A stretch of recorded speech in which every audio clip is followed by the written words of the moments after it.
it's the little things on the caliber of like players like Neve in the past or Serral now or Raynor, and I think Clem is up there. And speaking about the man that's going up against him, sporting in the bottom left-hand side as Esl Pro Tour, it is Spaz.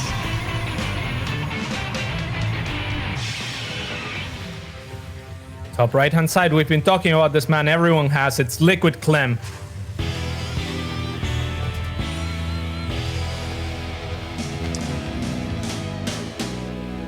Yeah, I like what you said about Clem, because whenever I watch him play, and I always feel this extra little bit with younger players, they are so eager with every little unit that they have to do as much as they can with it.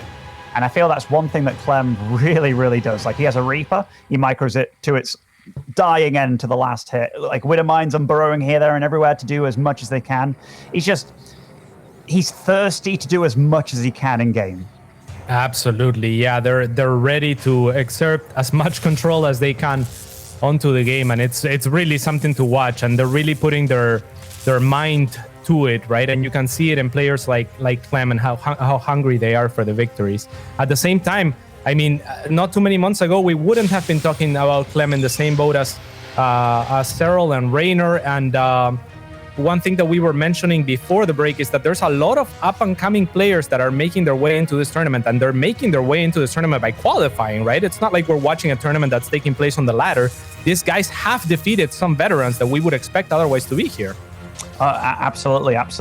But guys, make no mistake, like Spaz, he's up against a real titan of the scene right now. Yeah. Like, Clem is a guy that's, well, if you told me like a few months ago, like, hey, Clem's been beating Raynor and Serral like fairly consistently recently, it's like, no, get out of here. Like, what are you on about? But no, he really has. Like, him and Raynor have quite a bit of a rivalry going on. And I'm really looking forward to see when Clem can be super consistent about it and really bring it to a LAN, you know? Like, he obviously has super duper sick skills. And I'm just looking forward to see when he can truly show it and show it consistently like he has done in some of these smaller events. Yeah, I mean, you also need to have, Ben, I think, a winner mentality. I'm not sure much of what Clem's mindset is, but I know he's sometimes, you know, like he'll go hard and then he'll, you know, take a few days off and play some other game or something like that, right? And I think that you really need to want it and really need to want the victory more than anything else. I think that thirst is what dictates like the difference between some players winning or not. I agree. Okay. So the build order from Clem here. So he went for the Reaper, and then I believe he got. Did he get a Marine and then went for the Reactor? In fact, I'm just going to look at the unit tab here. So yeah, he went for the Reaper, then Marine, then the Reactor. So not like a super fast factory or anything, but here he is opting to get 2 Hellions out on the map. Now, if you can get in there with the Reaper, with the 2 Hellions, you can obviously deal quite a bit of probe damage. On the other side of things, Spaz is going for his 2nd and 3rd gateway before his like tech of choice, which is definitely a super aggressive build by him. Interesting. There's also a Twilight Council coming on the side of Spaz. And Ben, we see Stim research, but no real Stargate or anything like, or Starport or anything like that for the time being. What do you think Clem is planning here? Will he move out with Stim, wait for combat shields? I was thinking that this is just going to line up in some way where he's going to get the Reactor eventually, maybe on the factory. But I'm looking at this now. I think this could potentially... So this isn't a super standard build that Clem's doing. I think it's going to line up with him maybe getting 3 or so Widowmines with a single medevac. Oh, Dark Shrine and Robo for Spaz as well. This is going to get chaotic very quickly, this game. And I would imagine that's something like what Spaz would want against the type of player that Clem is. He probably wants the chaos, wants the uncertainty here to take over. A lot of these adepts will fall, near all of them, but not without killing 6 SCVs first. How do you feel about that? I think that was actually okay for him. Like, quite a few SCVs did fall there. It was a nice split by him. One adept was in the mineral line that took the damage from the Widowmine. Oh, these probes are trying to get a nice surround on these Hellions, and one Hellion is surrounded. The other Hellion does kind of get away with quite a little bit of health. Where's the Dark Shrine, actually? Did he get to scout that? I don't believe he did, right? I don't think he did. No, it's stuck just a couple of inches right to where he would have seen, I think. Well, that's a really big deal because whoa. Okay, Dark Shrine and then Robo Bay follow-up. No wonder this is one of Roddy's boys. He is a cheeky monkey because he is going to be throwing everything that he has at Clem. But Clem, did he see something? He did. Oh, he did see it in his vision. He actually saw it I just checked it now. So he did know what was up. I was like, oh man, this kid has sixth sense or something. But he's put up the turret. Right. And he's got a pretty decent defense here. But Depths do march into that natural. And he does take out, I think, a few DTs already here. Yeah, but one survives, and there's no scan available for this one. The turret just being started to be built on the main base, so really nice moves by spaz here. Oh, and there's still a Depths in his natural. Like, he's making life really hard for Clem here. And scan. 47 probes to 31 SCVs. Yeah, this is really nice by him. A lot of these SCVs are bruised as well. The tank fire wasn't too helpful on the side of Clem for a couple of those exchanges, and this is looking good for spaz. Clem does not have any energy on his command center, so spaz is gonna be happy knowing that the last scan was spent and drop a third. I love this by him. He needs DTs out though, out on the map. He does. I mean, that would make Clem's life a lot harder. And behind all this for spaz, he's getting charge, he's getting immortals out, he's getting more gateways along with a third. Economically, he's in good shape, but he can't be too greedy because Clem, he's really close to spaz's base right now with a pretty decent little army. It also has +1 finished, combat shield, and stim. So this isn't an army you can take lightly. I don't like this from spaz. I don't like that he didn't have the DTs out on the map. Now, like you said, Clem has gained so much space, and now he's cornered where, you know, he can scan 2 kill a base. That's worth it. To scan just to move out on the map, that's not worth it if you're Clem, right? And you can't push on further. But now that you're here, I mean, DTs won't do much. No, you're absolutely right. Like, using these tanks are getting some good volleys off on those stalkers. Even the Widowmine connecting. All these stalkers falling. The tank stays alive as well. The whole army of spaz just cleaned up, and Clem masterfully just took out that army of spaz. But no, you're absolutely right. And spaz, he actually went up to like 60 probes there. He's still making probes while this like 2-base heavy attack is going on. Like spaz, I think he just miscalculated the situation. Yeah, the eagerness of Clem to micro every army unit as well, showing like you were talking about during that engagement. And spaz is just gonna re-expand, but now from a difficult position. I think 3 or 2 minutes ago he was in a great position to take this game. Yeah, certainly. The DTs, like having one outside the base and then one postured in the middle, like constantly picking at that army. It wasn't as if there was a lot of medevacs to like keep the stim going either, right? Like if you try and run away from it. Now he's kind of doing what you wanted. Right? Yeah. Now he's contesting, and you see the scan here means that, you know, he needs to be careful with the scans, and you knew that he was down on scans before. Oh, 6 around with those SCVs, just losing 2 against it, just making sure he didn't need to scan against that DT. But now Clem, he is 30-40 supply ahead and looking to just pile on aggression. By the way, 14 probes just fell. Was that for a Widowmine? It must have been, right? Something crazy went on. Yeah, it had to be a Widowmine. Clem once again finding the position to deny the extra base. Still has 1 scan available, at least that I saw. But will get pushed back for the time being. Still great position now for Clem, who has established his own 3rd base. Clem is so quick and so fast. Like, he had 1 opportunity to get damage done, and he took it. He's also doing well on upgrades, taking his 3rd, even taking a 2nd Starport as well. So he's really respecting the Colossus as like, okay, if he gets a Colossus count up, that is good against Bio, and just making sure that he's going to get out enough Liberators to deal with that, be it Vikings or even Liberators further down the line. Yeah, and this might be the final army, as a lot of the army of spaz is going to get caught here. Tries to get the Colossus out, but he will not, and I think that's going to be it, Ben. I don't see how he holds this counterattack. Very nice counterattack on the side of spaz, giving us a taste of what to expect perhaps on the next game, because this one's looking so difficult. No, like this is actually really good by spaz. Like now that he's under quite a bit of pressure, it seems like he's came alive again, but losing that army out on the map, not cancelling this either. It feels like spaz is just processing what's happening, but still trying to hold on with everything he can, producing shield batteries here. Force field goes down, but he's got so little left, even trying to make a wall here with the DT. The shield battery trying to keep alive that Colossus as well.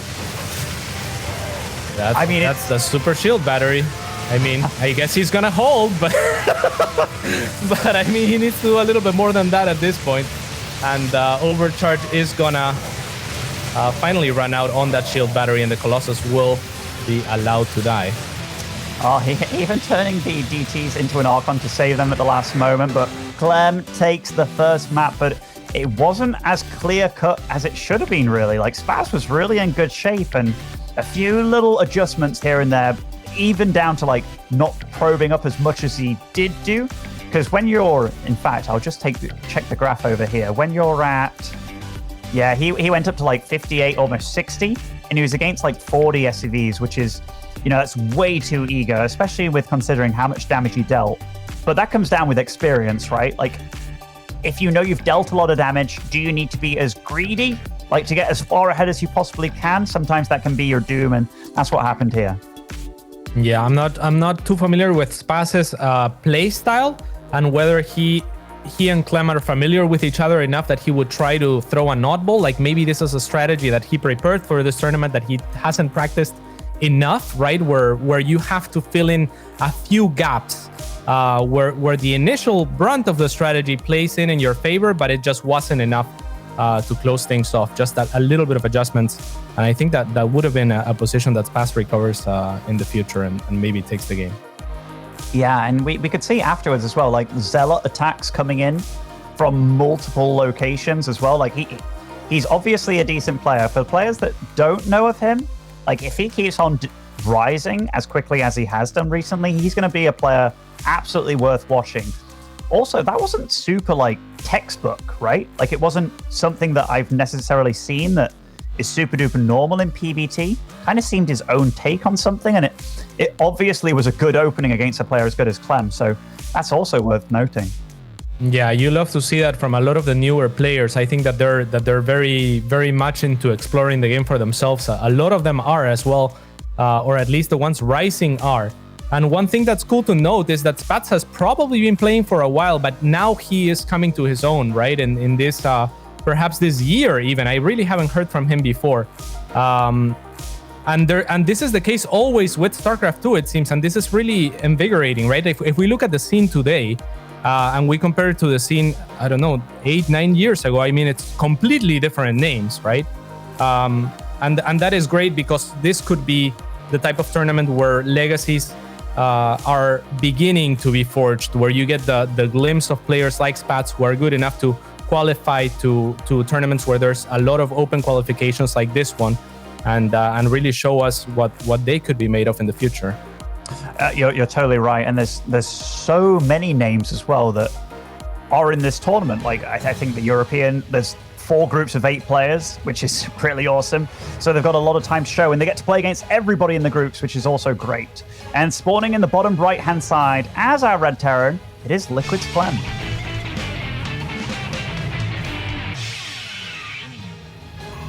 And in the top left-hand side with a good opener last game, it is Spaz.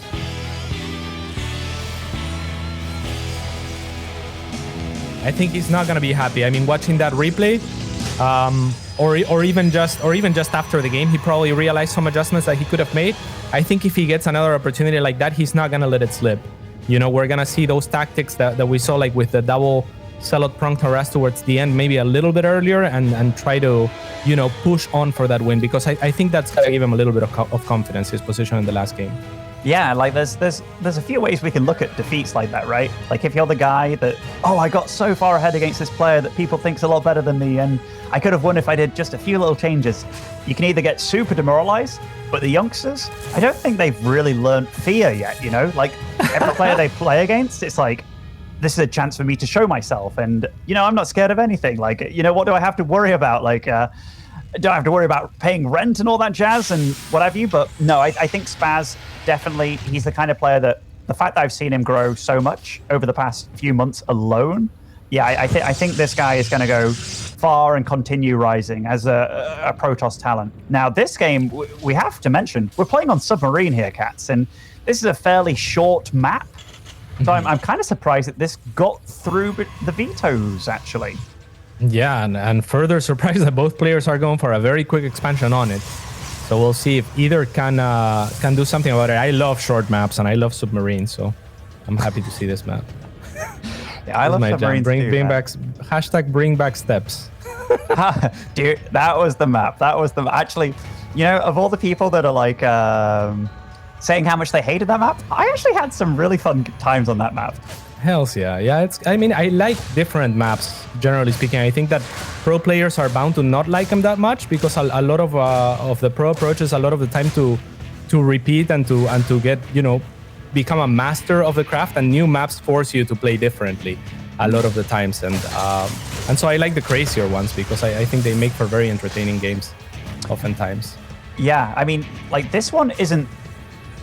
When I think about some maps that we've had in the pool, like I think of like Ulrina, or was there Dasan Station that was also kind of unusual? Like those are super weird. Oh, this Adept, by the way, is it going to stop this bunker? Gets 2 SCVs. That's already quite a big deal. And delays the CC a little bit. Oh my god. Huge! Oh! That is gigantic. Further delay on the CC and a third SCV, and gets away with the Adept. What an opener for Spaz. It has to be said, Spaz is doing very well with his early game plays, and one thing he did this game, he went for Cybercore before Nexus, meaning that this Adept did get out quite a bit faster. Now, Clem isn't going to let him go unpunished here, because he does go and take out that Adept, but it already did its job. And now we have Blink on the way, Robo Facility on the way, and quite a few extra gateways. If he goes up to like 4 gateways, this will be kind of like the parting play. I don't know if you've seen quite a bit of that in PvT recently. Lots of Blink Stalker pressure, and just making life very hard for Terran players. Yeah, it seems as if consensus is that, only parting could pull it out for a while, but Protoss players are now diving a little bit more into, maybe I can use the Blink Micro. Maybe not to the same extent as parting, but close enough, because it looks so strong when parting was doing it, that I think a lot of Terran players are bound to take from that book. Or a lot of Protoss players, sorry. Yeah, certainly. Don't worry, I knew what you meant. He is actually going up to the 4 gateway count, so this is very much like a parting-esque follow-up. Now, Clem on the other side of things, he's getting his own tanks, he's going up like fairly steadily. There's no greed from him, right? Like there's not some third CC being crazy. Wow, okay. Whew. I thought this Hellion just drove in. It's like, hey guys, I'm like just going to go obliterate some probes, but no, he did have stalkers in place. Absolutely. He wanted the Hellion to go in, maybe force a warp in and trap it. And I'm sure he was hoping for more than one Hellion too, right? So a really nice tactic by Spaz, not something that you commonly see, an open bait, a very Roti-esque well. So got that going. Roti boys, I believe it. Look at that wall bait. It definitely was wall bait. I like how Clem set up his defense as well, though. Like, he's got this Raven and Marine on the high ground, along with the tank being nicely placed. And the bunker is obviously something you can repair, but we're going to see this second tank gets out in a pretty good timing. Oh, instantly jumps from this bunker. Is it good enough, though? Yeah, capitalizing on that little bit of time before the tank siege this Spaz, and will gain a good position here. Can he? Oh, I thought he might have blinked for the tank. Do you think that would have been a good idea? Too risky? Only one Marauder out. So. This becomes so dicey, right? Like, if he blinks in and then gets surrounded by turrets or something. Oh, but he blinks into the main, and then we'll find that tank. Yes. That's gigantic. This is really big, and the Warp Prism's still alive, and he's lifting up the low health Stalker as well. I don't know about that. I feel like he had a little bit more gas to micro those Stalkers individually, perhaps. Again, very few Marauders and no real medevacs here. But, chooses to keep all of the Stalkers alive. Will he go for this tank? He does! Huge blink once again. Yeah, and he's picking off the Marauders one by one, and that turret does deal quite some damage, but now the tank count's just totally diminished. Does he have any out? No, not at all. So these Stalkers can dance around a little bit. One tank does get finished right now, but having your tank count reset and no bunker up, this is definitely a horrible position to be in for Clem. But I mean, medevac in production, though, and Stim about to finish as well for Clem, so things are about to take a turn for the better for him. Okay, I like the fact that he's utilizing this position, because he can just blink out here to the top. Okay, if there's one thing that has to be said, he is blinking out like large chunks of Stalkers that aren't entirely damaged at all. you have to think that's nerfs primarily, or maybe just lack of experience with this army composition. I mean, if he is a 6.5k player, he can definitely blink a lot better than that, I assure you. So I feel like it's a little bit of nerfs playing in here. It could be, and now Clem is out on the map, and this is... I don't want to say it's where you definitely want to be. Also, Clem was doing some Raven harass whilst all this was going on, just to showcase how good Clem is under pressure.